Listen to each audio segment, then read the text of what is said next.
नमस्कार प्रेक्षक मंडळींनो. तर युवा मराठी चॅनलवर नवीन असाल तर युवा मराठी चॅनलला सबस्क्राईब करा.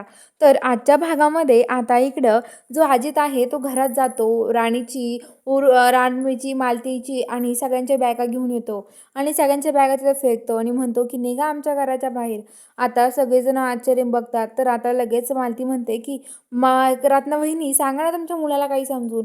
एवढे दिवस आम्ही तुम्हाला जीव लावलं आणि त्याचं आम्हाला असं हे करताय का तुम्ही. तर आता लगेच रत्नाकाकी म्हणतात की हे बघ मालती, ही सगळी तुमचीच शिक्षा आहे, कारण की तुम्ही कधी आम्हाला त्रास दिलाय. तू मला कधी विचारलं का हे करायचं करत ना वहिनी, ते करायचं करत ना वहिनी? कधीच नाही ना. मला कधी मान सन्मान दिलाच नाही. मी मोठी असल्याचा मान सन्मान मला कधी भेटलाच नाही, असं रत्ना म्हणते. तर आता मालती म्हणते की हो, हे बघा, बाद झाला तुझं आलं. आता आम्हाला काही माहिती नाही आहे. इंद्र जो आता इकडं हा आहे, जो असतो ना तो विक्रांत, तो म्हणतो की हे बघा, तुम्ही लवकरात लवकर आमच्या घराच्या बाहेर निघा आणि आमचं घर आता लवकरात लवकर मोकळं करून द्या, असं म्हणत असतो. तर आता इंद्र म्हणतो की आम्ही का जाऊ इथून? आमचं पण हे घर आहे. जेवढं तुमचं आहे ना तेवढंच आमचं आहे आणि आमच्या आबांनी कष्टाने हे घर उभा केलं आहे, असं म्हणत असतो. आणि आता तो म्हणतो की कष्टाने नाही, हे घर आमचं आहे आणि दुबाडून घेतलंय तुझ्या आबांनी माझ्या वडिलांकडून.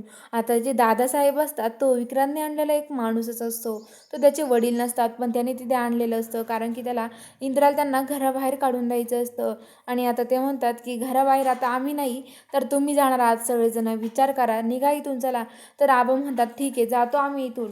आबा म्हणतात चला जाऊयात इंद्र. तेवढ्यात इंद्र मागं जातो आणि म्हणतो की अरे विक्रांत दादा, खरंच तुला असं काही वाटत नाही आहे करे? आमच्या सगळ्यांचा तुझ्यावर एवढा विश्वास होता, पण तो आमच्याशी कसा वागलाय? तर आता विक्रांत म्हणतो की नाही. तर आता जो विक्रांत आहे तो म्हणतो की नाही, हे बघ, तुला काय माहिती रे इंद्रा, तुझ्यामुळे एवढं सगळं झालंय. आम्हाला घराच्या बाहेर काढून दिलं तेव्हा.